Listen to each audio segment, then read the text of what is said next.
Mark from the States, Mark from the States, it's Mark from the United States. Good morning, good afternoon, good evening. Mark from the States. How we doing today? I am doing fantastic. I hope you are as well. Thank you so much for coming. Today we're going to look at part 2 of the hidden dungeons of Pontefract Castle. I believe now, the first one we watched yesterday, he went down to the well and showed us the grounds, and it's just a magnificent looking place. I love how on the grassy area that they have picnics and stuff so you can go and sit and just kind of soak in all the history. I love how they do that. And what's crazy is underneath there, who knows what's underneath you as you're walking around when they start to excavate that place, if they ever do. You can only imagine what can be found. This is about dungeons. Ooh, yes. So let's get into it. Big Fake Couch, you know the drill. Please go support Ventura Me and all that they do and help us learn and see really cool stuff. So please do that for me, and let's get into Hidden Dungeons of Pontefract Castle. Welcome back to part 2 of our look at Pontefract Castle. In this video we will be looking at the myths and legends of secret tunnels under the castle. All right. And also paying a visit to the dark dungeons that lurk inside the castle bedrock.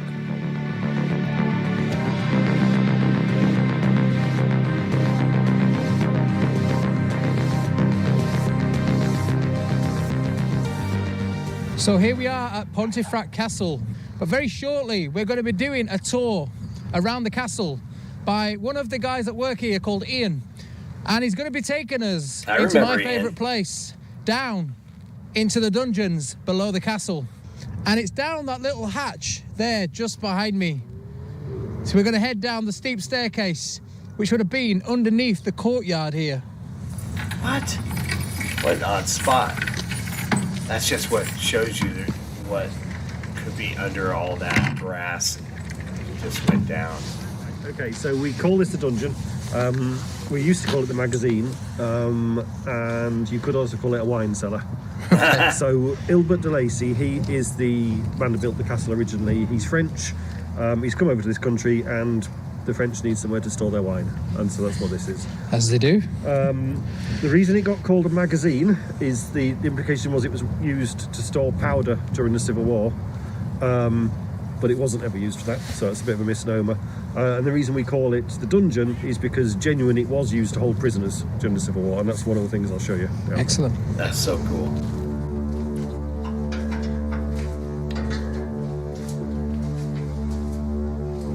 Just goes down, down, down.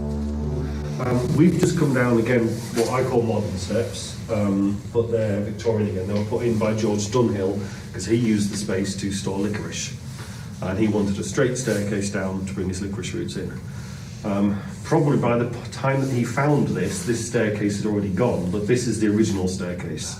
Whoa. And it was a spiral staircase that came down from the Great Hall, which would have been a timber building built by Ilbert, down to his cellar to get the wine up. We know these stairs are original, and we know these stairs were here during the Civil War because there's the first of our graffiti on them. And what we've got is Roger Preston. My glasses are steaming up terribly. 1640 something. There's a number missing there.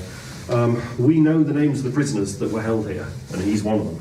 Excellent. Whoa. So there's a reg there, and there's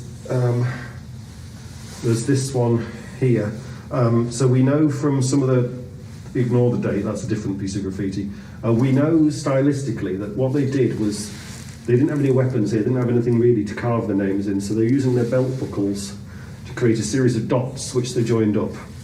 And the other thing they did is they drew a box around their inscription, and the same there to mark out their turf so no one else is going to write on it. We've just come down the modern staircase here. I say modern, it's still quite old. And we're heading down now into what is known as the dungeons and also the magazine. I'll explain more about that in a second, but this behind me here is the original spiral staircase from above us here down into the dungeons. So there you've got John Grant, 1648, and again you see it's in a nice box.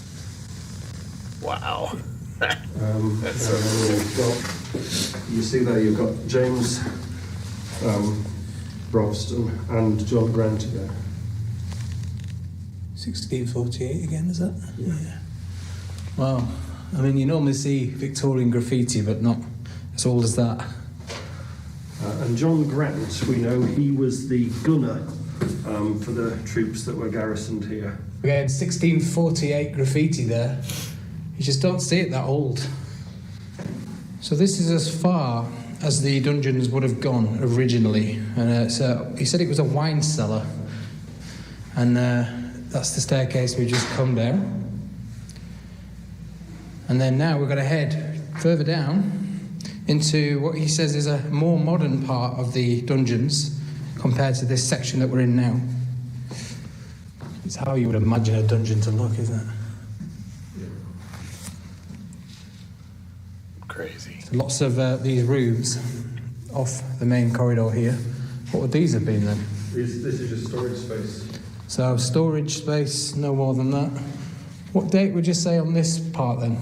This is probably 12th, 13th century. 12th or 13th century. So still old, just not as old as the front bit. So lots of these little corridors linking. So when you think of a dungeon in a castle, this is what I would think of. You can see a bit of a fault line there, maybe, in the bedrock. So yeah, these are definitely carved out in the bedrock, aren't they?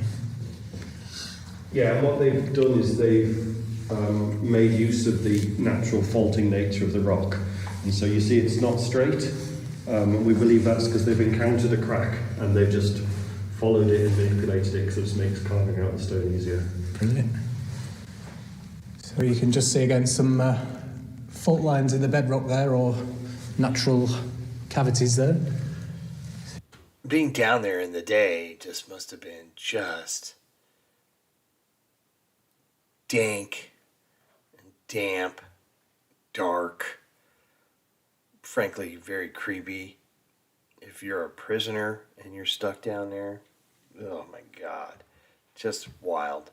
Yeah, he said it was formed slightly on an angle because of the bedrock. They were basically following the formation of the stone to carve out. And the floor is just completely uneven, definitely carved out, but it looks amazing. So you've got some posts down here on the floor. So he thinks that this part would have been sectioned off with a large gate. You can see the probably where the post was, just there in the wall. Oh, wow, yeah. So Ian was just telling me that if he was to radio another staff member from down here now, and they were just stood at the top of the stairs, they wouldn't receive it because of the way that the rock is formed here. But just through there, in the Elizabethan chapel, which is behind this rock here, if she was to radio through from there, the signal will be received. And he thinks it's because of these fault lines in the rock here. The signal is travelling through these small fault lines here, which is really fascinating. So here we've got Thomas Heslington, Robert Pryor and Robert Greathead. And you can just about make out 16, and then it gets a bit vague. So what these have just been visitors or? No, these are prisoners. Oh, actual prisoners. These are prisoners. Gosh. This makes me all... So a lot of the prisoners that were held down here in the dungeon, so you had the parliamentarians and the royalists all fighting back in the day, and they've left a lot of their graffiti on this wall. Again, dates of 1648 all over here, and lots of interesting names that they can link back to prisoners being held here.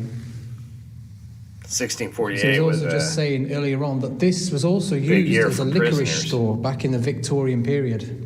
And a lot of these names here, because of the dates, 1877 on that one, would have been a lot of the workers down here for Dunhill's licorice, which is why if you've heard of a Pontefract cake, you'll know that it's made out of licorice.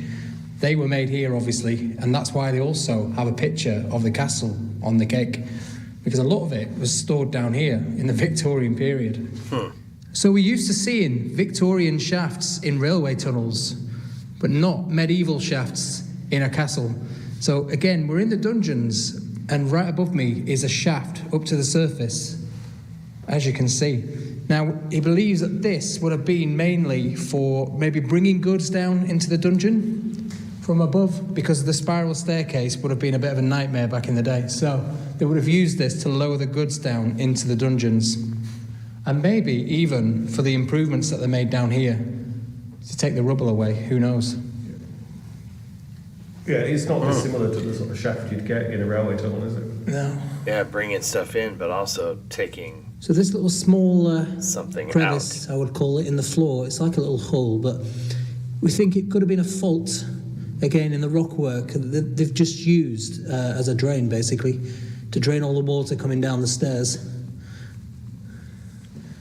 Oh, that And must lots be of these just- little alcoves in the wall here, probably for lighting or candles back then, just to light the dungeons up.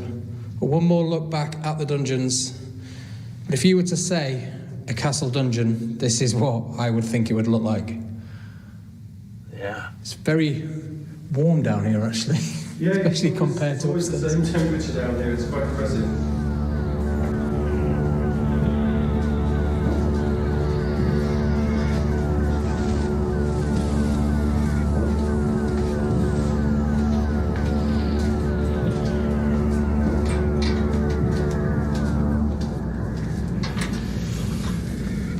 It's a good thing they have So that as you red can see rope here up. are the remains of King's Tower that would have stretched right above our heads here.